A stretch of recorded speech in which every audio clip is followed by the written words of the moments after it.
صلى عليك الله يا ابن عبد الله أحمد حبيبنا عليك السلام. إن الحمد لله نحمده ونستعينه ونستغفره ونعوذ بالله من شرور أنفسنا ومن سيئات أعمالنا من يهده الله فلا مضل له ومن يضلل فلا هادي له.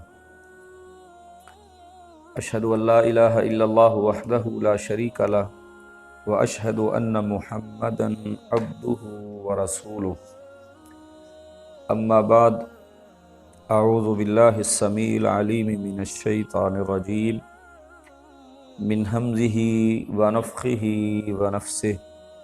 بسم الله الرحمن الرحيم. يا أيها الذين آمنوا لا تقدموا بين يدي الله ورسوله واتقوا الله إن الله سميع عليم. يا أيها الذين آمنوا لا ترفعوا أصواتكم فوق صوت النبي ولا تجهروا له بالقول كجهر بعضكم لبعض أن تحبط أعمالكم وأنتم لا تشعرون. إن الذين يغضون أصواتهم عند رسول الله أولئك الذين امتحن الله قلوبهم للتقوى لهم مغفرة وأجر عظيم. إن الذين ينادونك من وراء الحجرات أكثرهم لا يعقلون ولو أنهم صبروا حتى تخرج إليهم لكان خيرا لهم والله غفور رحيم. سورۃ الحجرات مدنی صورتوں میں سے یہ ایک صورت ہے۔ مدنی صورتیں وہ کہلاتی ہیں جو ہجرت کے بعد رسول اللہ صلی اللہ علیہ وسلم پہ نازل کی گئیں، چاہے آپ مکہ میں تھے یا مدینہ میں تھے۔ تو اس صورت کا نام حجرات کیوں رکھا گیا ہے، اس کی وجہ کیا ہے؟ اس کے نام کے حوالہ سے اللہ تبارک و تعالی نے اس صورت کے اندر جو 4 نمبر پہ آیت ہے تذکرہ کیا ہے اس کے نام کے حوالہ سے۔ وہ انشاءاللہ ہم آگے اس کی تفصیل میں آئیں گے تو انشاءاللہ تعالی اس کو بھی پڑھیں گے۔ اللہ تبارک و تعالی نے مختلف مقامات پہ اس کو نازل کیا، ایک ہی وقت میں یہ مکمل صورت نازل نہیں کی گئی۔ جیسے جیسے ضرورت پیش آتی گئی اللہ تبارک و تعالی احکام نازل کرتے رہے، اور ان تمام احکامات کو اس صورت کے اندر یکجا کر دیا گیا ہے کہ جس کی معاشرے کے اندر انتہائی ضرورت ہے اور جن کی بنیاد پہ معاشروں کی اصلاح ہوتی ہے۔ سب سے زیادہ معاشروں کی اصلاح کے لیے کوئی سمجھنا چاہے تو یہ صورت اہمیت کی حامل ہے۔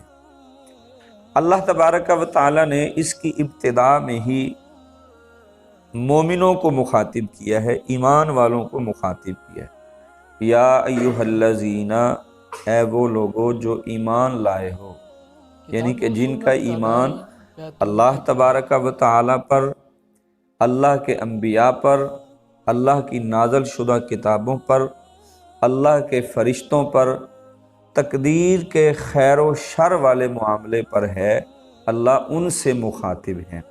اور ہمیشہ اللہ تبارک و تعالی کا اصول ہے کہ اللہ جب بھی کوئی اہم بات کرتے ہیں، حالانکہ ہر بات ہی اللہ کی اہمیت کی حامل ہے، لیکن پھر بھی ان میں سے جب کوئی اہم معاملہ ہوتا ہے یا مومنوں کو کوئی عظیم خوشخبری دینی ہوتی ہے تو اللہ تبارک و تعالی لفظ آمنو سے مخاطب ہوتے ہیں۔ تو اللہ تبارک و تعالیٰ فرماتے ہیں یا ایھا آمنو، اے وہ لوگو جو ایمان لائے ہو، لا تقدموا، نہ تم آگے بڑھو، بین یدی اللہ و رسولہ، اللہ اور اس کے رسول سے۔ اچھا، اب آپ نے یہ بات سمجھنی ہے، اس پہ آج ہم انشاءاللہ تعالیٰ تفصیلاً کچھ ذکر کریں گے تاکہ ہم سب کی اصلاح ہو جائے۔ دیکھیے، دو انسان چل رہے ہوں تو ایک ان میں سے آگے ہو تو ہم کیا کہتے ہیں کہ وہ بندہ اس کے آگے چل رہا ہے۔ ایک پورا لشکر ہو، لشکر کے آگے ایک جو ہے وہ لشکر ہو تو ہم کیا کہتے ہیں کہ وہ فلاں پیچھے اور یہ آگے ہے۔ پوری قوم ہو اور ایک ان کا لیڈر آگے چل رہا ہو تو ہم کیا کہتے ہیں کہ پوری قوم پیچھے ہے، ایک لیڈر اس کا آگے ہے۔ اچھا، اب اللہ تبارک و تعالی اپنے اور اپنے نبی صلی اللہ علیہ وسلم کے بارے میں یہاں پہ کہہ رہے ہیں، تو اب اللہ کا چلنا، رسول اللہ صلی اللہ علیہ وسلم کا چلنا کیا ہے؟ اللہ کا اور نبی کا چلنا کیا ہے؟ اللہ کیا سمجھانا چاہتے ہیں؟ اس کی ابتدا میں ہمیں اللہ تبارک و تعالی ہمیں یہ سمجھانا چاہتے ہیں کہ جتنی بھی شریعت انبیاء پہ نازل ہوتی ہے یا وہ محمد رسول اللہ صلی اللہ علیہ وسلم پہ نازل ہوئی ہے، وہ ساری کی ساری میری طرف سے ہی نازل شدہ ہے، اور جو میں نے حکم کر دیا ہے اور میرے نبی محمد کریم صلی اللہ علیہ وسلم نے وہی حکم تم تک اپنی زبان میں پہنچا دیا ہے، یا آپ کا قول یا آپ کا فعل، آپ نے بات کی یا اپنے فعل کے ساتھ کر کے دکھلایا ہے، اس سے تم نے قطعی طور پہ آگے نہیں بڑھنا ہے۔ یہ بات اللہ تبارک و تعالیٰ سمجھانا چاہتے ہیں۔ لا تقدموا بین یدی اللہ و رسولہ، اللہ اور اس کے رسول سے تم نے کسی صورت بھی آگے نہیں بڑھنا۔ کیا مطلب؟ کوئی عمل تم نے کرنا ہو، چھوٹے سے چھوٹا ہو، بڑے سے بڑا ہو، جس کو تم عبادت سمجھ کے کر رہے ہو، دین سمجھ کے کر رہے ہو، شریعت سمجھ کے کر رہے ہو، اس عمل میں تمہیں اللہ کی اطاعت اور رسول صلی اللہ علیہ وسلم کی اطاعت کو ملحوظ خاطر رکھنا ہوگا۔ اگر ہم نہیں رکھیں گے تو کیا ہوگا؟ بھائی، اگر ہم نہیں رکھیں گے تو اللہ ہم سب کے اعمال برباد کر دیں گے، اللہ ہمارے ایسے اعمال کو مقبول نہیں فرمائیں گے۔ اچھا، بعض دفعہ انسان یہ بات سوچتا ہے کہ دیکھیے، نبی کریم صلی اللہ علیہ وسلم پہ تو اللہ کی وحی نازل ہوئی تھی، تو وہ تو ایمان میں بڑے مضبوط تھے، پختہ تھے، اللہ کی ذات پہ ان کو یقین تھا، اور اللہ کی طرف سے فرشتہ آتا تھا، تو نبی تو جو ہوتے ہیں وہ بخشے ہوئے ہوتے ہیں، ہم تو امتی ہیں، ہمیں تو کچھ نہ کچھ زیادہ کرنا چاہیے۔ یہ بات ذہن میں آتی ہے نا میرے بھائیوں؟ نبی جو ہوتے ہیں وہ سب سے زیادہ اللہ سے ڈرنے والے ہوتے ہیں، سب سے زیادہ اللہ کی اطاعت کرنے والے ہوتے ہیں، سب سے زیادہ تقوی کو اختیار کرنے والے ہوتے ہیں، سب سے زیادہ اللہ کی بندگی کا حق ادا کرنے والے ہوتے ہیں۔ نبیوں سے کوئی نہیں بڑھ سکتا۔ جو اللہ کا حکم آتا ہے، جو اللہ کہتے ہیں یہ کام کرنا ہے، نبیوں سے کوئی بڑھ نہیں سکتا۔ سب سے پہلی وحی احکامات کی نبی پہ ہی آیا کرتی ہے، اور سب سے پہلے اللہ کا حکم ماننے والے اللہ کے نبی ہی ہوا کرتے ہیں۔ اللہ نے اسی لیے قرآن میں فرمایا اطیعوا اللہ و اطیعوا الرسول، اللہ کی اور اس کے رسول کی اطاعت کرو۔ اب یہاں اللہ تبارک و تعالیٰ فرما رہے اللہ اور اس کے رسول سے تم نے آگے نہیں بڑھنا۔ ایک مثال دیتا ہوں آپ کو۔ دیکھیے، ہم نماز ادا کرتے ہیں، فجر کی 2 رکعتیں ہیں فرضی، ظہر کی 4 ہیں، عصر کی 4 ہیں، مغرب کی 3 ہیں، عشاء کی 4 ہیں۔ اگر ہم کہیں کہ میرا دل چاہتا ہے کہ یار عبادت میں زیادہ کروں، میرے پاس وقت ہے، فرصت کے لمحات ہیں، مجھے قرآن پڑھنے میں بڑی لذت آتی ہے، تو نفلی تو عبادت نفلی ہی ہے، چلو فرضوں کو تھوڑا سا بڑھا لیں، 4 کی جگہ پہ 6 کر لیں، 8 کر لیں، 10 کر لیں، کیا ہم کر سکتے ہیں؟ ہمیں اختیار ہے؟ شریعت میں تبدیلی کا ہمیں کوئی اختیار نہیں ہے۔ اور پھر جس طرح ہمیں اللہ اور اللہ کے رسول نے عبادت کا طریقہ بتلا دیا ہے یا جتنی عبادت کی تعداد مقرر کر دی ہے اس سے بڑھ کے ہمیں کرنے کا اختیار ہے نہیں ہے۔ اس کی ایک اور مثال اس طرح سمجھیے، سیدنا عثمان بن مظعون رضی اللہ تعالی عنہ کے گھر میں 10 صحابہ کرام رضوان اللہ علیہ مجمعین جمع ہوئے، جن میں جلیل القدر صحابہ بھی تھے۔ سیدنا ابی بکر صدیق رضی اللہ تعالیٰ عنہ تھے، سیدنا علی تھے، ٹھیک ہے، عبداللہ ابن عمر جیسے صحابہ وہاں پہ موجود تھے۔ تو یہ صحابہ کرام وہاں پہ جمع ہوئے تو جمع ہو کر کے ایک بات سوچنے لگے کہ اللہ کے نبی جو ہیں وہ تو بخشے ہوئے ہیں، وہ تو جنت میں جائیں گے ہی جائیں گے کیونکہ وہ اللہ کے نبی ہیں، ہم تو نبی کے امتی ہیں، ہم سے گناہ ہو جانا، غلطی کا سرزد ہو جانا کوئی بڑی بات نہیں کیونکہ ابن آدم ہے ہی خطا کار، تو ہمیں اللہ کے نبی سے بڑھ کے کوئی کام کرنا چاہیے، عبادت کرنی چاہیے۔ تو انہوں نے کچھ چیزیں اپنے اوپر لاگو کر لی۔ وہ کیا لاگو کیا انہوں نے؟ روزانہ روزہ رکھیں گے، روزانہ کبھی نہیں چھوڑیں گے، ساری رات قیام کریں گے، آرام نہیں کریں گے، عورتوں سے شادی بالکل بھی نہیں کریں گے کیونکہ اگر عورتوں سے شادی کریں گے تو ان کو وقت دینا پڑے گا، وہی وقت ہم اللہ کی عبادت میں صرف کریں گے۔ ہم گوشت نہیں کھائیں گے، مرغن و مقوی غذائیں ہم استعمال نہیں کریں گے، اچھا لباس ہم نہیں پہنیں گے، ٹاٹ بوریا پہن کے ہم گزارا کر لیں گے۔ یہ چیزیں اپنے اوپر انہوں نے لاگو کر لی۔ رسول اللہ صلی اللہ علیہ وسلم کو معلوم ہوا تو اللہ کے نبی علیہ السلام فوراً حضرت عثمان ابن مظعون رضی اللہ تعالی عنہ کے گھر میں تشریف لائے۔ حضرت عثمان گھر میں نہیں تھے، ان کی زوجہ سے پوچھا کہ عثمان کہاں ہیں؟ فرمایا یا رسول اللہ صلی اللہ علیہ وسلم وہ تو چلے گئے۔ تو اللہ کے نبی صلی اللہ علیہ وسلم نے کہا کہ مجھے خبر ملی ہے کہ میرے صحابہ نے اس طرح کی باتیں کی ہیں، کیا ایسا ہی ہے؟ تو بیوی نے کہا یا رسول اللہ صلی اللہ علیہ وسلم جیسے آپ نے سماعت کیا ویسا ہی ہوگا۔ اللہ کے نبی صلی اللہ علیہ وسلم چلے گئے، حضرت عثمان گھر میں آئے تو ان کی زوجہ نے بتلایا کہ رسول اللہ صلی اللہ علیہ وسلم آئے تھے، یہ بات کر رہے تھے۔ حضرت عثمان رضی اللہ تعالیٰ عنہ فوراً گئے نبی صلی اللہ علیہ وسلم کے پاس، یا رسول اللہ صلی اللہ علیہ وسلم آپ ہمیں بتلا دیتے، ہم آپ کے پاس آ جاتے، آپ نے کیوں زحمت کی، کیوں اٹھ کے آئے، کیوں مسند چھوڑی، کیوں گھر چھوڑا؟ اللہ کے نبی صلی اللہ علیہ وسلم کہتے ہیں عثمان مجھے پتہ چلا ہے کہ اس طرح تمہارے گھر کے اندر مجلس ہوئی ہے اور یہ باتیں طے ہوئی ہیں کہ ہم روزانہ روزہ رکھیں گے، ساری رات قیام کریں گے، عورتوں سے شادی نہیں کریں گے، ہم مرغن و مقوی غذائیں نہیں کھائیں گے، ہم جنگلوں میں نکل جائیں گے، یہ کریں گے وہ کریں گے، کیا ایسا ہی ہے؟ کہا جی یا رسول اللہ صلی اللہ علیہ وسلم ایسا ہی ہے۔ تو اللہ کے نبی صلی اللہ علیہ وسلم نے اس وقت کہا کہ سب کو جمع کرو، تمام کو جمع کر لیا گیا۔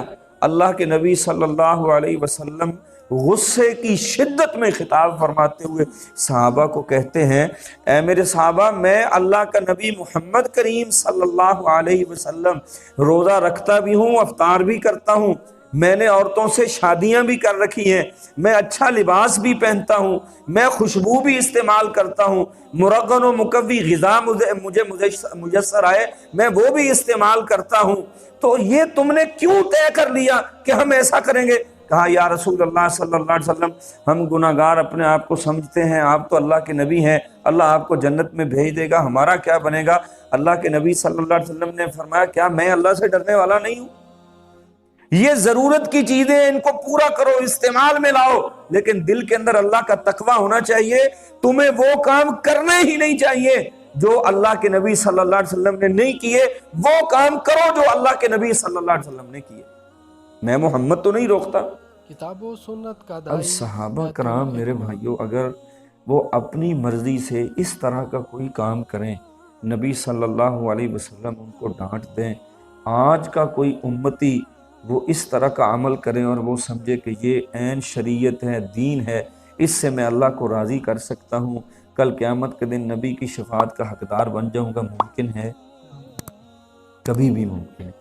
اسی لیے اللہ تبارک و تعالی نے فرمایا ہے لا تقدموا بین یدی اللہ ورسولہ، اللہ اور اس کے رسول سے تم نے آگے نہیں بڑھنا، عمل میں ہم نے آگے کبھی بھی نہیں بڑھنا، کبھی بھی نہیں بڑھنا۔ جتنی بھی ہم عبادات کرتے ہیں، جس کو شریعت سمجھ کے کر رہے ہیں، دین سمجھ کے کر رہے ہیں، ان تمام کے تمام اعمال میں ہم نے اللہ اور اس کے رسول کی اطاعت کرنی ہے، کبھی بھی اپنی مرضی کرنی نہیں۔ تو یہ معنی ہے لا تقدموا بین یدی اللہ ورسولہ۔ اچھا، اب دیکھیے اللہ نے پہلے ایمان والوں کو مخاطب کیا، درمیان میں یہ بات رکھی، اب پھر اللہ تبارک و تعالیٰ کیا کہہ رہے ہیں؟ واتقوا اللہ، اللہ سے ڈر جاؤ۔ اب معنی یہ ہے کہ ایمان والا جو انسان ہے، بحیثیت انسان ابن آدم، اس سے خطا ہو سکتی ہے، یہ اپنی مرضی کر سکتا ہے، اجتہادی غلطی بھی اس سے سرزد ہو سکتی ہے۔ اللہ پھر کہتے ہیں کہ واتقوا اللہ، اگر ایسا کوئی معاملہ تم کر بیٹھے ہو نا تو واتقوا اللہ، اللہ سے ڈر جاؤ، معنی یہ ہے کہ اس کو چھوڑ دو۔ ان اللہ سمیع علیم، پھر اللہ تبارک و تعالیٰ نے یہاں پہ اپنی دو صفتیں بیان کی ہیں۔ پہلی صفت کیا ہے؟ ان اللہ، بے شک اللہ سمیع، سننے والا ہے، علیم، جاننے والا بھی ہے۔ اگر تم زبان سے کچھ نہیں کہتے نا، تمہارے دل کے اندر بھی جو بات موجود ہے اللہ تبارک و تعالیٰ اس سے بھی باخبر ہے۔ یاد رکھنا کہیں ایسا نہ ہو کہ تم کہو ٹھیک ہے زبان سے تو ادا نہیں کرتا، لیکن دل کے اندر تمہارے یہ بات موجود ہو کہ اپنی مرضی کر لینا چاہیے، ایسے ایسے ہمیں عمل کر لینا چاہیے۔ فرمایا یاد رکھ اللہ سنتا بھی ہے اور جاننے والا بھی ہے، وہ ہر ایک چیز سے باخبر ہے۔ زمین کے اوپر جتنی مخلوقات ہیں نیچے ان کو بھی جانتا ہے، اور انسانوں کے دلوں کے اندر جو کچھ موجود ہے سب کو اللہ جاننے والا ہے۔ وہ اتنی کمال کی ذات ہے، اتنی قوت والی ذات ہے، اتنی طاقت والی ذات ہے کہ کوئی ایسی چیز نہیں ہے جو اس سے چھپ سکے یا جس کا اس کو علم ہی نہ ہو۔ اس انداز کے ساتھ اللہ نے اصلاح کی ہے۔ اے ایمان والو، لا تقدموا بین یدی اللہ ورسولہ، اللہ اور اس کے رسول سے تم نے آگے نہیں بڑھنا۔ آگے نہ بڑھنے سے مراد کیا؟ کس چیز سے آگے نہیں بڑھنا؟ ہم نے اعمال میں، نیک اعمال میں، شریعت میں، دین میں، کوئی بھی عمل کرتے ہوئے ہم نے کوئی کمی بیشی نہیں کرنی۔ اس کی ایک اور مثال دیتا ہوں میں۔ رسول اللہ صلی اللہ علیہ وسلم کے ایک صحابی آئے، کہتا ہے یا رسول اللہ صلی اللہ علیہ وسلم مجھے کچھ عمل بتلائیں، میں وہ کروں اور اللہ راضی ہو جائے، اللہ مجھے جنت کا وارث بنا دے۔ تو اللہ کے نبی صلی اللہ علیہ وسلم نے اس کو 5 نمازوں کا حکم دیا اور فرائض کی بات کی رسول اللہ صلی اللہ علیہ وسلم۔ سنتوں کی یا نوافل کی یہ جو ہمارے ہاں تقسیم ہے یہ نہیں کی رسول اللہ صلی اللہ علیہ وسلم۔ اللہ کے نبی کو کہنے لگا یا رسول اللہ صلی اللہ علیہ وسلم جو آپ نے مجھے کہا ہے نا کہ یہ اوقات ہیں 5 نمازوں کے اور فرض میں نے ادا کرنے، نہ اس میں میں کمی کروں گا نہ اس میں میں زیادتی کروں گا۔ اللہ کے نبی صلی اللہ علیہ وسلم نے فرمایا اگر تو یہ اپنی بات میں، اپنے دعوے میں سچا ہے تو دنیا میں چلتا پھرتا یہ جنتی بندہ ہے۔ تو میرے بھائیوں، یہ جنت کی بشارتیں ہمارے لیے بھی ہیں۔ یہ قرآن صرف صحابہ تک محدود نہیں، یہ رہتی دنیا تک آنے والے ہر انسان کے لیے۔ تو یہ ساری بشارتیں، یہ جنت کی خوشخبریاں اور یہ اللہ کا ڈرانا ہر انسان کے لیے۔ تو اللہ فرماتے ہیں واتقوا اللہ، اگر کوئی کمی کوتاہی، کوئی بدعت، کوئی خرافات، کوئی شریعت میں تحریف، کوئی دین میں تبدیلی، کوئی اپنی مرضی، خواہشات کی پوجا، اگر کچھ ایسا ہو گیا تو واتقوا اللہ، اللہ سے ڈر جاؤ۔ اور ڈرنے کا بھی ہمیں حق ادا کر دینا چاہیے، اللہ سے ڈرنے کا بھی ہمیں حق ادا کر دینا چاہیے، اور پھر اس بات کو بھی بھولنا نہیں چاہیے ان اللہ سمیع علیم، ہمارا جو رب ہے جو ہمیں ڈرنے کا حکم دے رہا ہے، جس نے شریعت کو نازل کیا، جس نے قرآن کو نازل کیا، جس نے انبیاء کو مبعوث کیا، جس نے زمین و آسمان میں مخلوقات پیدا کی، جو تمام مخلوقات کا رازق ہے، وہ سننے والا بھی ہے اور جاننے والا بھی ہے۔ ایسا نہیں ہے کہ وہ کسی کی سنتا نہیں ہے، ایسا نہیں ہے کہ وہ کسی چیز سے لا علم ہے، باخبر نہیں ہے، وہ ہر ایک چیز سے باخبر ہے۔ اور ساری مخلوقات اگر بیک وقت بھی اللہ کو پکارے، اللہ ہر ایک کی پکار کو سنتا ہے، اتنی طاقت ہے پروردگار۔ پھر اللہ تبارک و تعالیٰ آگے فرماتے ہیں یا ایھا الذین آمنوا لا ترفعوا اصواتکم فوق صوت النبی، اے ایمان والو لا ترفعوا نہ تم بلند کرو، رفع کا معنی ہوتا ہے بلند کرنا، لا ترفعوا نہ تم بلند کرو اصواتکم اپنی آوازوں کو تم، فوق پر، صوت النبی نبی کی آواز، یعنی کہ نبی صلی اللہ علیہ وسلم کی آواز پر تم اپنی آواز کو بلند نہ کرو۔ یہ بنو تمیم کا ایک وفد آیا تھا، ایک قافلہ آیا تھا، ان کا ایک مسئلہ بنا تھا، تو نبی کریم صلی اللہ علیہ وسلم کے پاس سیدنا ابی بکر صدیق رضی اللہ تعالیٰ عنہ بھی تھے اور سیدنا عمر فاروق رضی اللہ تعالیٰ عنہ بھی تھے۔ اب اس بات کو بھی آپ نے ذرا تفصیل سے اور گہرائی سے سمجھنے کی کوشش کرنی۔ اللہ کے نبی مجلس میں موجود تھے، بحیثیت نبی، بحیثیت لیڈر، یہ دو چیزیں ذہن میں رکھیں، بحیثیت نبی، بحیثیت لیڈر، ایک جماعت کا، ایک تنظیم کا، ایک لشکر کا، ٹھیک ہے۔ اب نبی صلی اللہ علیہ وسلم کے پاس یہ معاملہ پیش کیا جا رہا ہے کہ بنو تمیم کا ایک امیر مقرر کر دینا چاہیے، جو اس قبیلے کو، اس خاندان کو چلانے والا ہو، اس وفد کی جو ہے وہ ساری دیکھ بھال کرے۔ تو یہ باتیں ہو رہی، اب حضرت ابی بکر صدیق رضی اللہ تعالیٰ عنہ وہ اپنی تجویز پیش کر رہے ہیں، حضرت عمر بن خطاب رضی اللہ تعالیٰ عنہ وہ اپنی تجویز پیش کر رہے ہیں۔ تو جب یہ تجویز پیش ہو رہی تھی نا، تو آپس میں دونوں کی آواز بلند ہو گئی، وہ ایک دوسرے کو کہنے لگے کہ آپ نے تو بس میری مخالفت ہی کرنی ہوتی ہے، میں نے جو کہنا ہوتا ہے نا وہ نہیں آپ نے ماننا ہوتا۔ بعض اوقات ہوتا ہے نا ایسا مسئلہ۔ اب اس میں یہ بات بھی سمجھائی گئی ہے کہ جب تم سے مشورہ مانگا جائے اچھا مشورہ دو۔ اب مشورہ دینے کا ہر ایک کو حق ہے، اس کی جو مرضی وہ جس طرح کا مرضی دے۔ ہم کیا کہتے ہیں کہ نہیں، میں نے مشورہ دیا ہے نا تو جو میں نے کہا بس سارے وہی بات کہیں، میری بات ہی رائج ہونی چاہیے، میری مرضی کے خلاف کوئی مشورہ بھی نہ دے، ٹھیک ہے۔ اچھا دوسری بات کہ اگر کوئی بڑا ذمہ دار کوئی لیڈر بیٹھا ہوا ہو تو اس کے سامنے ہمیں ادب سے بات کرنی چاہیے، چاہے ہم بڑے ہی کیوں نہ ہوں، عمر میں اس سے بڑے ہی کیوں نہ ہو، بحیثیت لیڈر اگر وہ چھوٹا ہے، یہ اعزاز اس کو بخشا گیا ہے کہ وہ کسی قافلے کا، کسی وفد کا، کسی قوم کا، کسی قبیلے کا لیڈر ہے، اگر اس کی موجودگی میں کوئی بات کی جائے تو ہمیں ادب سے پیش آنا چاہیے، نرمی سے بات کرنی چاہیے، اپنی آوازوں کو بلند نہیں کرنا چاہیے۔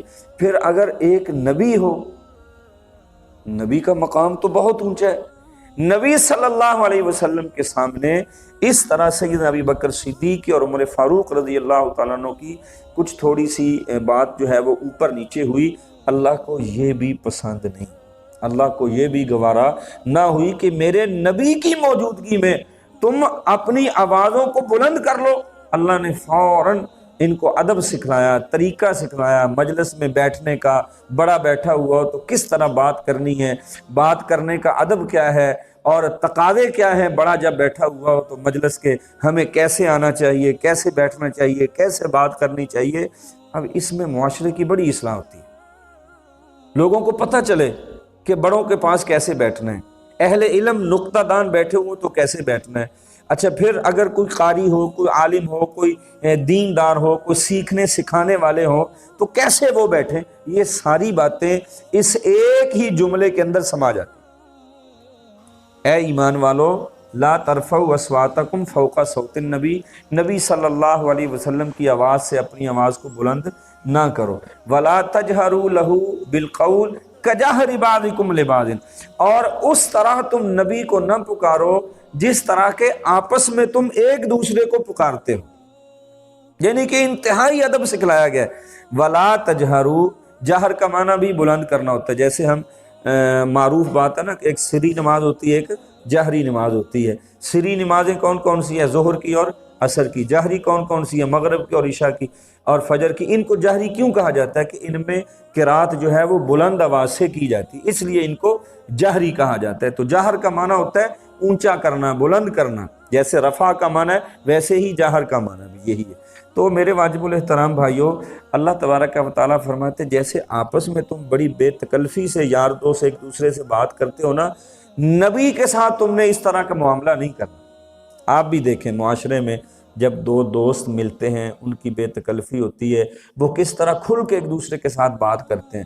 اچھا وہ سارے ادب بھی بھول جاتے ہیں، بے تکلفی ہوتی ہے، کوئی تھوڑا سا دور ہو تو اس کو ہم کیسے آواز مارتے ہیں، ٹھیک ہے۔ اللہ تبارک و تعالیٰ ادب سکھلا رہے ہیں کہ جیسے تم آپس میں بات کرتے ہو نا، ایک دوسرے کو پکارتے ہو، ایک دوسرے کو آواز دیتے ہو، نبی صلی اللہ علیہ وسلم کی موجودگی میں تم نے اس طرح اپنی آواز کو بلند نہیں کرنا، کبھی بھی نہیں کرنا۔ اچھا اب تو محمد کریم صلی اللہ علیہ وسلم نہیں ہے، اللہ نے اتنا ادب کیا ہے رسول اللہ صلی اللہ علیہ وسلم کا، اللہ نے پورے قرآن میں نبی کو نام کے ساتھ مخاطب ہی نہیں کیا، پورے قرآن میں کبھی بھی اللہ نے یہ نہیں کہا یا محمد، کبھی نہیں کہا۔ جب بھی کہا یا ایھا النبی کہا، یا ایھا الرسول کہا، یا ایھا المزمل کہا، یا ایھا المدثر کہا، تو یا محمد تو اللہ نے نہیں کہا۔ اب ذرا سوچیے، یہ بھی ایک نکتہ ہے، یا محمد اللہ بھی نہیں کہتا، اللہ بھی یا ایھا الرسول کہتے ہیں، اللہ بھی یا ایھا النبی کہتے ہیں۔ اللہ تبارک و تعالی اتنا ادب کرتے ہیں اپنے آخری نبی محمد کریم صلی اللہ علیہ وسلم۔ تو اس میں ایک ہمارے معاشرے کے لیے جو سبق ہے وہ یہ ہے کہ جیسے والدین کی اولاد ہوتی ہے، چھوٹے ہوتے ہیں، یہ بڑوں کو نام کے ساتھ نہیں پکاریں، نام کے ساتھ نہیں پکارنا چاہیے۔ جو نام کے ساتھ پکار لیتا ہے وہ جس طرح کا ادب کا تقاضا اللہ چاہتے ہیں نا، وہ ادب نہیں کرتا، یہ ادب نہیں ہے، ٹھیک ہے۔ تو اس لیے اللہ تبارک و تعالیٰ نے اس آیت کو نازل کیا کہ جب آوازیں بلند ہوئی تھی تو اللہ تبارک و تعالیٰ فرماتے ہیں اے ایمان والو، میرے نبی کو اس طرح نہ بلاؤ جس طرح تم آپس میں ایک دوسرے کے ساتھ بات کرتے ہو، میری نبی کی آواز سے تمہاری آواز بلند نہیں ہونی چاہیے۔ اگر ایسا ہوگا تو کیا ہوگا؟ بہت بڑی بات کہی اللہ تبارک و تعالیٰ نے، ان تحبط اعمالکم، اگر تم ایسا کرو گے تو ان تحبط اعمالکم، اللہ تمہارے تمام کے تمام اعمال ضائع کر دے گا، اللہ برباد کر کے رکھ دے تمہارے سارے اعمال۔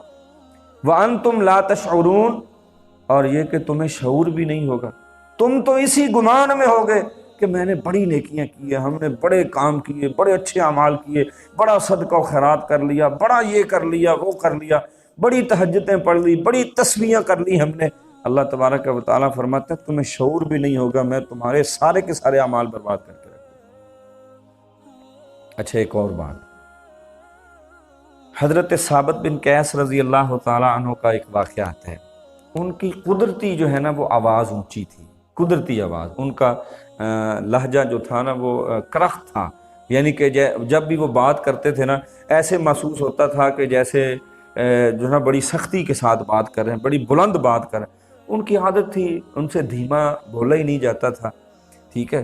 جیسے آج بھی معاشرے میں دیکھ لیں کچھ لوگ ہیں، مثال کے طور پہ ایک معاشرے کا عام فرد ہے، کوئی اور کام کرنے والا، ایک گاڑیوں کے اوپر جو وہ کنڈکٹر لوگ ہوتے ہیں نا چلنے والے، ان کی آواز میں اور معاشرے کے عام بندے کی آواز میں بڑا فرق ہوتا ہے۔ وہ بول بول کے ان کا لہجہ، ان کی آواز، ان کے گلے کھلے ہوتے ہیں، الفاظ بھی ایسے ہی لگتے ہیں جیسے وہ پھاڑ کے پھینک رہے ہیں، تو وہ قدرتی محسوس ہوتا ہے کہ جیسے یہ بڑا سخت بات کر رہا ہے، بڑی سختی کے ساتھ الفاظ کو ادا کر رہا ہے۔ تو ثابت بن قیس رضی اللہ تعالیٰ عنہ، ان کا قدرتی لہجہ جو تھا نا وہ اس طرح کا تھا، تو یقین مانیے اتنے فکر مند ہوئے کہ وہ نبی کے صحابہ کی مجلسوں میں آنا چھوڑ گئے۔ اللہ کے نبی نے پوچھا ثابت کہاں ہے؟ فرمایا یا رسول اللہ صلی اللہ علیہ وسلم وہ تو گھر رہتا ہے۔ کیوں گھر رہتا ہے؟ وجہ کیا ہے؟ اللہ کے نبی جب سے یہ آیت اتری ہے اتنا وہ پریشان ہوا ہے کہ میری تو آواز نبی کی آواز سے اونچی ہے، میرے تو سارے اعمال ہی اللہ نے برباد کر دیے، میرا کیا بنے گا؟ وہ تو بیچارہ اتنا پریشان ہے، چارپائی کے اوپر ہی پڑا رہتا ہے پریشانی کے عالم میں کہ میں تو جنت میں جا ہی نہیں سکتا۔ میرے بھائیوں کبھی سوچئے وہ صحابہ کرام رضوان اللہ علیہ مجمعین، اتنا نبی کا ادب کرنے والے، قدرتی آواز ان کی اگر بلند تھی تو وہ اتنے فکر مند تھے کہ کہیں اللہ ناراض ہو گیا تو جنت سے محروم ہو جائیں گے، ہمارا بنے گا کیا؟ اتنے فکر مند ہوتے تھے۔ تو نبی صلی اللہ علیہ وسلم نے کہا کہ جاؤ ثابت کو کہہ دو کہ تمہارا تو قدرتی لہجہ ایسا ہے، تم با ادب ہو، بے ادب نہیں ہو، ٹھیک ہے، تو تم آیا کرو، تمہارے بارے میں یہ آیت نازل نہیں ہوئی۔ جو بھی اس سے پوچھتا تھا نا یہ ثابت بن قیس یہی کہتے تھے مجھے تو لگتا ہے کہ یہ آیت میرے بارے میں ہی نازل ہوئی، میرے بارے میں ہی نازل ہوئی۔ تو بہرحال میرے بھائیو، اللہ تبارک و تعالیٰ نے یہاں پہ بھی ادب سکھلایا نبی صلی اللہ علیہ وسلم کا، بحیثیت نبی، بحیثیت معلم، بحیثیت استاد، بحیثیت امیر، بحیثیت قائد، یہ تمام کی تمام چیزیں اس میں پائی جاتی ہیں کہ ہر بندہ ہر معاملے میں سوچ سکتا ہے کہ قائد کی موجودگی میں، لیڈر کی موجودگی میں، نبی کی موجودگی میں، عالم کاری کی موجودگی میں ہمیں کس طرح کا ادب کرنا چاہیے، ہمیں کس طرح بات کرنی چاہیے۔ یہ طریقہ کار بھی اللہ تبارک و تعالیٰ نے اس دوسرے نمبر کی آیت میں سکھایا۔ اب تیسرے نمبر کی آیت میں اللہ تبارک و تعالیٰ فرماتے ہیں ان الذین، بے شک وہ لوگ، یغضون اصواتہم، جو اپنی آوازوں کو بلند کرتے ہیں، نہیں کرتے۔ یغضون کا معنی پست کرتے ہیں، یعنی کہ دھیما رکھتے ہیں، ان کا انداز، ان کا لہجہ دھیما ہوتا ہے۔ تو فرمایا یغضون اصواتہم، وہ لوگ جو اپنی آوازوں کو پست رکھتے ہیں، عند رسول اللہ، رسول اللہ صلی اللہ علیہ وسلم کے پاس، اولئک الذین، یہی لوگ ہیں، امتحن اللہ قلوبہم، چن لیا اللہ تبارک و تعالیٰ نے، یا امتحان لیا اللہ تبارک و تعالیٰ نے، کس کا؟ ان کے دلوں کا۔ کس بنیاد پہ؟ للتقوی، تقوی کے ساتھ، تقوی کی بنیاد پہ اللہ تبارک و تعالیٰ نے صحابہ کرام رضوان اللہ علیہ مجمعین کے دلوں کا انتخاب کیا تھا۔ اللہ کے نبی صلی اللہ علیہ وسلم کا فرمان بھی ہے کہ اللہ تبارک و تعالیٰ نے کائنات کے تمام انسانوں کے دلوں کی طرف دیکھا تو اللہ تبارک و تعالیٰ نے جو سب سے پسندیدہ دل تھے نا، اللہ تبارک و تعالیٰ نے ان کو انبیاء کے لیے چن لیا، ٹھیک ہے، اور پھر جو اس سے کم درجے کے تھے اللہ نے ان کو صحابہ کرام رضوان اللہ علیہ مجمعین کے لیے چنا۔ اب دیکھیے تمام صحابہ کرام رضوان اللہ علیہ مجمعین، جب اللہ نے ان کے دلوں کا تقوی کے ساتھ امتحان لیا ہے، اور یہ اعزاز بخشا اللہ تبارک و تعالیٰ نے صحابہ کو کہ ان کے دلوں کا تذکرہ، ایمان کا تذکرہ، ان کی عبادتیں اور ریاضتوں کا تذکرہ اللہ نے قرآن میں کیا ہے، تو ہم کون ہوتے ہیں کسی صحابی کے بارے میں زبان درازی کرنے والے، نازیبا کلمات کہنے والے، ان کی شان میں گستاخی کرنے والے؟ ہمیں یہ جرت کبھی بھی نہیں کرنی چاہیے۔ بہت سارے لوگ ہیں کہ وہ کسی صحابی کو اچھا سمجھتے ہیں، کسی کو نعوذ باللہ اچھا نہیں سمجھتے، تو یہ والی جو تقسیم ہے یا اس طرح کے معاملات ہیں، ہمیں ان سے پرہیز کرنا چاہیے۔ ہمیں کبھی بھی یہ بات ذہن میں نہیں لانی چاہیے کہ جی فلاں صحابی کے بارے میں تو یہ آتا ہے تو وہ ایسے تھا، کبھی نہیں کہنا چاہیے۔ اللہ نے بھائی ان کا امتحان لیا تھا، اللہ نے ان کے دلوں کو چن لیا تھا تقوی کے لیے۔ اللہ کے وہ معزز ترین لوگ تھے، اللہ کے پسندیدہ ترین لوگ تھے، بتقاضا انسان ان کے کیا معاملات تھے اللہ ہی جانتے ہیں۔ اللہ انشاءاللہ ثم انشاءاللہ کسی بھی نبی کے صحابی کو جنت سے محروم نہیں کرے گا۔ ہم ان کی شان میں گستاخی کر کے خود گستاخوں کی صف میں کھڑے کر دیے جائیں گے، اللہ کو ناراض کر بیٹھیں گے۔ میرے بھائیو، یہ تو وہ لوگ ہیں جو نبی کے ساتھ، نبی کی رفاقت میں رب کی جنت میں جائیں گے، اور حوض کوثر پہ جو سب سے نزدیک محمد رسول اللہ صلی اللہ علیہ وسلم کے ہوں گے وہ نبی کے صحابہ ہی ہوں گے۔ اگر ہم صحابہ کی گستاخیاں کرنے لگ گئے تو کیا بنے گا ہمارا؟ تو ہمیں یہ بات بھی سوچنی چاہیے۔ اس آیت میں اللہ نے صحابہ کرام رضوان اللہ علیہ مجمعین کے عظمت کو بھی اجاگر کیا ہے کہ صحابہ کی عظمت کا، ان کے مقام و مرتبے کو ہمیں سمجھانا چاہیے دوسروں کو بھی کہ دیکھو اللہ نے تو ان کے دلوں کو چن لیا تھا تقوی کے لیے۔ جن کے دلوں کو اللہ چن لے، کیا ان کا شان کو کم ہو سکتا ہے؟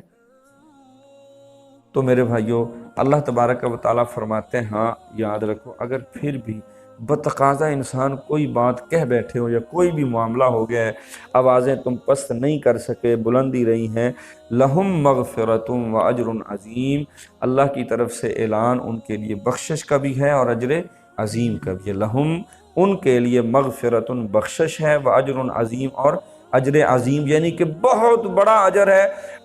اس کی بڑائی کتنی ہے وہ ہم نہیں جانتے، وہ ہمارے علم میں نہیں ہے، کتنا بڑا اجر ہے، کون کون سی نعمتیں اللہ نے تیار کر رکھی ہیں، ہم اس کا علم نہیں رکھتے۔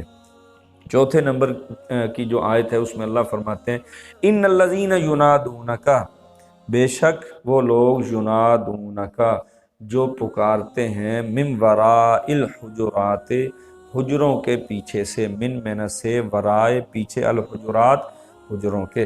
اب اس کے بارے میں جو مفسرین لکھتے ہیں یا جو تاریخی باتیں ہیں وہ یہی ہیں کہ مسجد نبوی کے قریب جو نبی صلی اللہ علیہ وسلم کے گھرانے تھے نا، وہی حجرے کہلاتے ہیں، وہ حجرے کہلاتے ہیں۔ اور وہ کتنے تھے؟ آپ کی 9 بیویاں تھیں اور 9 حجرے تھے۔ کس کے بنے ہوئے تھے؟ کھجور کے جو درخت ہے نا، کھجور کا، اس کی جو شاخیں، اس کے جو پتے ہوتے ہیں، اس کے وہ بنے ہوئے تھے۔ اور ان کے دروازوں کے اوپر ٹاٹ، بوریا یا چمڑے کی کوئی چیز، کوئی چادر وہ لٹک رہی ہوتی تھی، سوائے اس کے اور کوئی پردہ کسی قسم کا نہیں ہوتا تھا۔ یہ درخت کی جو ہے جتنے بھی پتے ہیں، یہی دیواریں ہوتی تھی، انہی کے ساتھ جو ہے وہ پردہ ہوتا تھا، کوئی چیز باہر سے نظر نہیں آتی تھی۔ اچھا، 9 بیویاں تھیں، 9 حجرے تھے رسول اللہ صلی اللہ علیہ وسلم کے۔ تاریخ دان بتلاتے ہیں، مفسرین لکھتے ہیں کہ وہ جو ہے نا، ایک حجرہ اندر والی جو دیوار ہے اس سے لے کے دروازے تک کا جو فاصلہ ہوتا تھا وہ زیادہ سے زیادہ جو ہے وہ 9 فٹ یا 10 فٹ کا ہوتا تھا۔ بعض صحابہ کرام کی باتوں سے یہ سمجھ آتا ہے کہ صحابہ جو اللہ کے نبی کے حجروں میں گئے تھے وہ کہتے ہیں کہ ہم نیچے کھڑے ہوتے تھے، اوپر ایسے ہاتھ کرتے تھے تو چھت کو ہمارا ہاتھ لگ جاتا تھا۔ اس کی لمبائی زیادہ سے زیادہ 12 سے 14 فٹ تک تھی، اور چوڑائی جو ان کی تھی وہ زیادہ سے زیادہ 8، 8.5، 9 یا 10 فٹ کے قریب تھی۔ اب اس طرح کے حجروں میں ہمارے نبی محمد کریم صلی اللہ علیہ وسلم نے زندگی بسر کی ہے۔ ہم کتنے مرلوں کے مکانوں میں رہتے ہیں؟ ہمارا تو واش روم کئی مرلوں میں ہوتا ہے، اور اللہ کی قسم افسوس ہوتا ہے اس اسلامی معاشرے پہ، میں اپنے مسلمانوں پہ خون کے آنسو نہ روں تو کیا کروں۔ بیٹیوں کے رشتے کرنے ہو نا تو ہم کہتے ہیں دیکھیں مکان اس کا ہے کہ نہیں، اس کا کمرہ کون سا ہے، میری بیٹی کو کمرہ کون سا ملے گا۔ او اللہ کی قسم، ساری کائنات کی عظیم ترین مائیں، امت محمد تمہاری مائیں، مومنوں کی مائیں، یہ 12-13 فٹ کے کمروں کے اندر، اور کمرے بھی ایسے جو کھجور کے پتوں کے ساتھ بنے ہوئے تھے، نیچے کھڑا ہوتا ہے بندہ اندر تو اوپر چھت کو ہاتھ لگ جایا کرتا تھا۔ اتنے کمروں میں اپنی زندگیاں بسر کر کے گئی ہیں، اللہ کی قسم ان کو کوئی پریشانی نہیں ہوتی تھی کہ یہ اللہ کے نبی نے ہمارے لیے کیسا گھر بنایا۔ ہمارے کمروں میں اے سی نہ لگا ہوا ہونا تو ناراضگیاں۔ آج کل بچیوں کی شادیاں نہیں کرتے ہم، بچے کو پہلے اپنے قدموں پہ کھڑا ہو لینے دیں گے، وہ کھڑا ہو جائے، کوئی مکان شکن بنا لے، وہ اس کا جو گھر والے کا کمرہ ہے وہ تو بہت چھوٹا کمرہ ہے، اور یہ پردہ بھی ہونا چاہیے۔ بھائی ہونا چاہیے، کون سا 8-10 فٹ کے کمرے میں بے پردگی ہوتی ہے، کون سا پردہ نہیں ہوتا؟ کیا محمد رسول اللہ صلی اللہ علیہ وسلم کی ازواج جہاں رہتی تھی، نعوذ باللہ ثم نعوذ باللہ، وہاں پردے کا اہتمام نہیں ہوتا تھا؟ ہمیں سوچنا چاہیے، اس پہ آنسو بہانے چاہیے، ہمیں رونا چاہیے ہمیں اپنی اس حالت پہ کہ آج ہماری سوچیں اور ان سوچوں کی وسعتیں کہاں تک چلی گئی کہ ہم شریعت کو، دین کو، اور نبی صلی اللہ علیہ وسلم کے طور و اطوار کو، رہنے سہنے کو، آپ کے گھروں کو ہم بھول ہی چکے، بالکل ختم کر دیا، چھوڑ دیا۔ نبی صلی اللہ علیہ وسلم کے ایک صحابی ہے، جب یہ وسعت دی گئی تھی اس جگہ کو، ساری جو ہے وہ مسجد میں آئی تھی، کہتے تھے میرا جی چاہتا ہے کہ میں اللہ کے نبی کے وہ حجرے رہنے دوں تاکہ آنے والی دنیا جو بھی یہاں ہے وہ دیکھے تو صحیح کہ نبی صلی اللہ علیہ وسلم نے کیسے حجروں میں زندگی بسر کی، لوگوں کو پتہ چلے تاکہ ان کو احساس پیدا ہو۔ آج تو ڈبل ٹرپل سٹوریاں ہوتی ہیں، ایک کمرے میں ایک اے سی لگا ہوتا ہے، پتہ نہیں کیا کیا کچھ ہوتا ہے، پھر بھی ہماری ضرورتوں کے سامان ہی اتنے بڑھ گئے ہیں کہ وہ ہمارا سٹور علیحدہ ہوتا ہے۔ نبی صلی اللہ علیہ وسلم کے جو بھی کمرے تھے کوئی سٹور نہیں ہوتا، سامان ہی نہیں اتنے ہوتے، وہ اپنی ضرورتیں محسوس ہی نہیں کرتے تھے۔ اچھا، اگر ہم کہیں پھنسے ہوئے ہوں مثال کے طور پہ تو اس وقت تو یہ ساری ضرورتیں ختم نہیں ہو جاتی، ہر چیز ختم ہو جاتی ہے۔ تو میرے بھائیوں، اس طرح ان حجروں کی وجہ سے اس سورت کا نام پڑا ہے۔ تو وہ جو وفد آیا تھا نا، اس نے کیا کیا تھا، اللہ کے نبی صلی اللہ علیہ وسلم اندر موجود تھے بحیثیت معلم، بحیثیت لیڈر، بحیثیت نبی۔ اگر کوئی بڑا، کوئی اہل علم، کوئی لیڈر وہ آرام کرنے کے لیے اپنے گھر میں موجود ہو، وہ امت کے بارے میں، قوم کے بارے میں سوچتا رہتا ہے، تھوڑا سا سستانے کے لیے گھر میں چلا جائے تو ادب کا تقاضا یہی ہے کہ اس کو آوازیں دینے کی بجائے اس کا انتظار کیا جائے، اس کا انتظار کیا جائے۔ یہ نہیں ہے کہ جی مجھے بڑی جلدی ہے جی، میں نے جانا ہے جی، وہ انہوں نے تو ادھر ہی رہنا ہے، ہماری بات سن لیں۔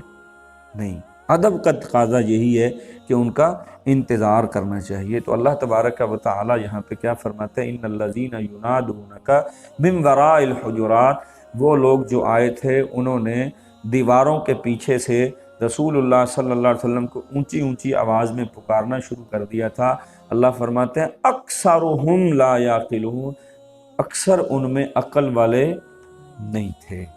اب سب کو نہیں کہا کہ یہ بے عقل ہے، لیکن اکثر کو کہا۔ اکثریت، عقل والے لوگ موجود تھے، ان عقل والوں میں جو اکثریت تھی نا، وہ عقل سے خالی تھی، ادب سے خالی تھی، احترام سے خالی تھے۔ اللہ تبارک و تعالیٰ فرماتے ہیں ان کو انتظار کرنا چاہیے تھا، نہیں ایسے پکارنا چاہیے تھا، نہیں ایسے بلانا چاہیے تھا، ایسے آوازیں نہیں دینی چاہیے تھی، نبی صلی اللہ علیہ وسلم کو ڈسٹرب نہیں کرنا چاہیے تھا۔ تو میرے بھائیوں، آج بھی اس آیت سے ہمیں یہ سبق ملتا ہے کہ نبی تو نہیں ہے، لیڈر موجود ہیں۔ دین کی بنیاد پہ جو جماعت معرض وجود میں آتی ہے اور جو ان کا لیڈر، ان کا امیر، حاکم وقت شریعت کے خلاف کوئی کام نہ کرنے والا ہو، بلکہ عین شریعت پہ عمل کرنے والا ہو، عقیدہ توحید کا جو ہے وہ بڑا گہرا مطالعہ کر کے اس پہ بڑی سختی کے ساتھ کھڑا ہونے والا ہو، ہمیں اس کا ادب و احترام کرنا چاہیے، اس کو آوازیں نہیں دینی چاہیے، اس کو پکارنا نہیں چاہیے۔ اگر وہ آرام کرنے کے لیے اپنے گھر میں ہو تو اس کا انتظار خود کر لینا چاہیے۔ پھر اللہ تبارک و تعالی فرماتے ہیں 5ویں نمبر کی جو آیت ہے، وَلَوْ أَنَّهُمْ صَبَرُوا حَتَّى تَخْرُجَ إِلَيْهِمْ، اگر وہ صبر کرتے حتیٰ کہ تخرج الیہم، رسول اللہ صلی اللہ علیہ وسلم خود نکلتے ان کی طرف، لکان خیر اللہم، البتہ بہتر تھا ان کے لیے، واللہ غفور الرحیم، اور اللہ غفور بھی ہے، رحیم بھی ہے، معاف کرنے والا، بخشنے والا، رحیم بھی ہے۔ اچھا مقصد کیا ہے؟ مقصد یہ اللہ تعالیٰ کا کہ دیکھیں اب غلطی تو کر ہی لی نا، انہوں نے آوازیں دے ہی لی، اکثر ان میں عقل والے نہیں تھے، ہوتے ہیں ایسے نادان لوگ، ٹھیک ہے، نادانیاں ان سے ہو جاتی ہیں، عقل نہیں تھی ان میں، لیکن ایسا بھی نہیں تھا کہ وہ بالکل ہی پرلے درجے کے جاہل تھے، ایسا بھی نہیں تھا، ٹھیک ہے۔ اللہ تبارک و تعالیٰ فرماتے ہیں چلیں اب ان سے غلطی ہو جو گئی ہے، ٹھیک ہے، تو اپنے ہی نا، آئے تھے بات کرنے کے لیے، اللہ کے نبی صلی اللہ علیہ وسلم کو دیکھتے، آپ سے کوئی مشورہ کرتے، آپ سے کوئی بات پوچھتے، آپ ان کو جواب دیتے ان کے سوال کا، تو لیکن انہوں نے تھوڑی سی جلدی کی ہے۔ اب ان کا جلدی کرنا ہی ثابت کرتا ہے کہ یہ دانا قسم کے لوگ ان میں اکثر نہیں تھے، اکثر عقل والے نہیں تھے، ٹھیک ہے۔ اب اللہ فرماتے ہیں چلو ان کی جہالت کی بنیاد پہ ان سے غلطی تو ہو ہی گئی ہے، اللہ پھر ان کو بڑے پیار سے، محبت سے سمجھا رہے ہیں، اگر تو وہ صبر کرتے، اور صبر بھی اتنا کرتے کہ جتنی بھی دیر ان کو انتظار کرنا پڑتا یہ انتظار کرتے، حتیٰ کہ رسول اللہ صلی اللہ علیہ وسلم اپنی تمام ضروریات سے فارغ ہو کر خود ان کی طرف آتے۔ اللہ فرماتے ہیں یہ ان کے لیے بہتر تھا۔ اب ایک بندہ جب وہ اپنی ضرورت کے لیے گھر میں گیا نا، آپ پیچھے سے جلدی کرو گے نا کہ نہیں ہماری ضرورت، پھر وہ تمہاری اچھے طریقے سے بات کو سن بھی نہیں سکے گا اور صحیح طریقے سے تمہاری بات سن کے فیصلہ بھی نہیں کر سکے گا، کیونکہ تم نے جلدی ڈالی ہوتی ہے۔ تو جلد بازیوں میں جو بھی کام ہوتے ہیں وہ کبھی بھی خیر کے نہیں ہوتے، یا صحیح طریقے سے وہ پروان نہیں چڑھتے، جلدیوں میں ہمیشہ فیصلے غلط ہی ہوا کرتے ہیں۔ تو اللہ یہ ادب بھی سکھلا رہے ہیں کہ اپنے لیڈر کا، اپنے امیر کا، اپنے نبی کا، اپنے قائد کا تم نے ادب کس طرح کرنا ہے کہ اگر وہ سستانے کے لیے یا حاجات ضروریہ کے لیے گھر میں گئے ہیں تو آپ ان کو وہاں پہ رہنے دو۔ یا پہلے آج کل تو چلو ہم اپنے حوالے سے دیکھ لیں، کوئی بڑا ہے تو ہمیں یہ کرنا چاہیے کہ پہلے وقت لے لینا چاہیے، پوچھ لینا چاہیے کہ ان کے پاس وقت ہے، ملاقات ہو سکتی ہے، نہیں ہو سکتی، یہ نہیں جی جیسے ہماری عادت نے 1-2 مرتبہ دروازہ لا کے وہ بس جی یہ تو ستا ہی رہتے انہوں نے کی پتا قوم دی کی حالت ہے کی معاملہ ہے یہ ہے وہ۔ اچھا ہم سمجھتے ایسی باتیں کر کے نا جیسے ہم سے بڑا عقل مند دانا پڑھا لکھا اور لوگوں کا درد رکھنے والا کوئی نہیں، باقی تو سارے کم عقل۔ ٹھیک ہے، وہ میرے بھائیوں جس کی جو ذمہ داری ہوتی ہے نا، یہ اللہ اگر ذمہ داریوں کا بوجھ ڈالتا ہے نا کسی پہ تو اللہ اتنی بصیرت بھی دے دیتا ہے۔ ٹھیک ہے، اللہ اتنی بصیرت دے دیتا ہے، اللہ اس کو کوئی نہ کوئی بات سلجھا دیتا ہے، سمجھا دیتا ہے، اس کے ذہن میں آ جاتی ہے۔ ہمیں تھوڑا سا وقت دینا چاہیے ان کو تاکہ وہ خود ہی جو ہے وہ کچھ کریں۔ تو اللہ تبارک و تعالیٰ فرمانے بہتر یہی تھا کہ اللہ کے نبی خود ہی ان کی طرف آتے تو پھر ان کے لیے تمام معاملہ بات کرنا وہ سارے کا سارا آسان ہو جانا تھا، لیکن اب انہوں نے جلدی کی ہے۔ تو اس جلدی میں یہ بات محسوس ہوتی ہے کہ جلدی کرنے والے کبھی دانا عقل مند نہیں ہوا کرتے، وہ بے وقوف ہوتے ہیں۔ ٹھیک ہے، اب ان کی اس لا علمی یا جہالت کی بنیاد پہ، اس نادانی کی بنیاد پہ اللہ تبارک و تعالیٰ فرماتے ہیں کہ میں اللہ پھر بھی کہتا ہوں کہ میں غفور الرحیم ہوں، بخشنے والا بھی ہوں، رحم کرنے والا بھی ہوں۔ وہ میرے پاس آ جائیں، میرے در پہ آ جائیں، کہہ دیں اللہ ہم سے غلطی ہو گئی ہے۔ اب یہ اللہ جو بار بار کہتے ہیں نا میں غفور الرحیم ہوں غفور، اس کا بھی ایک مقصد ہے کہنے کا۔ چھوٹی غلطی ہو یا بڑی غلطی ہو نا، جب اللہ تبارک و تعالیٰ وہ ساری غلطی سمجھاتے ہیں نا کہ یہ غلطی ہے، تو آگے کہیں نہ کہیں اللہ کوئی اپنی صفتیں، اپنی خوبیاں بیان کرتے ہیں کہ میں یہ ہوں، میں وہ ہوں۔ کیا معنی ہوتا ہے اس کا؟ اللہ کہتے ہیں کہ جس طرح کے بھی ہو چلو آ جاؤ میرے در پہ، میرے اندر یہ خوبی ہے۔ کبھی اللہ کہتا ہے میں سمیع علیم ہوں، کبھی اللہ کہتا ہے میں علیم بذات الصدور ہوں، کبھی اللہ کہتے ہیں کہ میں غفور الرحیم ہوں۔ تو اللہ کا یہاں یہ کہنے کا مقصد ہی یہی ہے کہ غلطی تو تم سے ہوگی، کوئی بات نہیں، میں اللہ غفور بھی ہوں، بخشنے والا بھی ہوں، رحم کرنے والا بھی ہوں۔ میرے پاس آ جاؤ، میرے در پہ آ جاؤ، مجھے کہہ دو، دیکھنا میری صفتیں، میری خوبیاں، میرے کمالات، کہ میں تمہیں معاف بھی کر دوں گا، تمہاری کوتاہی اس سے درگزر کر دوں گا، تمہارے اوپر رحمتوں کا نزول فرماؤں گا۔ تو اللہ سے دعا ہے اللہ تبارک و تعالیٰ ان 5 آیات کے مطابق جو ہم نے پڑھ لی ہیں ہمیں زندگی بسر کرنے کی توفیق نصیب فرمائے۔ پھر دہرا لیں، یا ایھا الذین آمنو، اے لوگو جو ایمان لائے ہو، لا تقدموا، نہ آگے بڑھو، بین یدی اللہ و رسولہ، اللہ اور اس کے رسول سے، واتقوا اللہ، اور اللہ سے ڈر جاؤ، ان اللہ سمیع علیم، بے شک اللہ تعالیٰ سننے والا جاننے والا ہے۔ یا ایھا الذین آمنو، اے لوگو جو ایمان لائے ہو، لا ترفعوا، نہ تم بلند کرو، اصواتکم، اپنی آوازوں کو، فوق صوت النبی، نبی کی آواز پر، ولا تجہروا، نہ پکارو تم، کس طرح نہ پکارو، یعنی کہ جیسے ہم آوازیں دیتے ہیں نا بے تکلفی میں پکارتے ہیں، ولا تجہروا لہ بالقول، بات میں تم اپنے نبی کو اونچا نہ پکارو، کجہر بعضکم لبعض، جیسے تم آپس میں ایک دوسرے کو پکارتے ہو۔ اگر تم اس اپنی عادت سے باز نہ آئے تو کیا ہوگا؟ ان تحبط اعمالکم، اللہ تمہارے تمام اعمال کو ضائع کر دے گا، وانتم لا تشعرون، اور تمہیں شعور بھی نہیں ہوگا۔ ان الذین، بے شک وہ لوگ، یغضون، جو پس رکھتے ہیں، اصواتہم، اپنی آوازوں کو، عند رسول اللہ، نبی صلی اللہ علیہ وسلم کے پاس، اولئک الذین امتحن اللہ قلوبہم، یہی لوگ ہیں جن کے دلوں کو چن لیا اللہ تبارک و تعالیٰ نے، للتقوی، تقوی کے لیے، لہم مغفرتن، ان کے لیے بخشش ہے، واجر عظیم، اور اجر عظیم ہے۔ ان الذین ینادونک، بے شک جو لوگ پکارتے ہیں، من وراء الحجرات، حجروں کے پیچھے سے، اکثرہم لا یعقلون، اکثر ان میں عقل والے نہیں ہیں، ولو انہم صبروا، اور اگر بے شک وہ صبر کرتے، حتی تخرج الیہم، یہاں تک کہ آپ خود نکلتے ان کی طرف، لکان خیر لہم، البتہ بہتر تھا ان کے لیے، واللہ غفور الرحیم، اور اللہ تبارک و تعالی بخشنے والے رحیم ہیں۔ اللہ سے دعا ہے اللہ مجھے اور آپ سب کو سمجھ کر عمل کرنے کی توفیق دے۔ آخر دعوانا الحمدللہ رب العالمین۔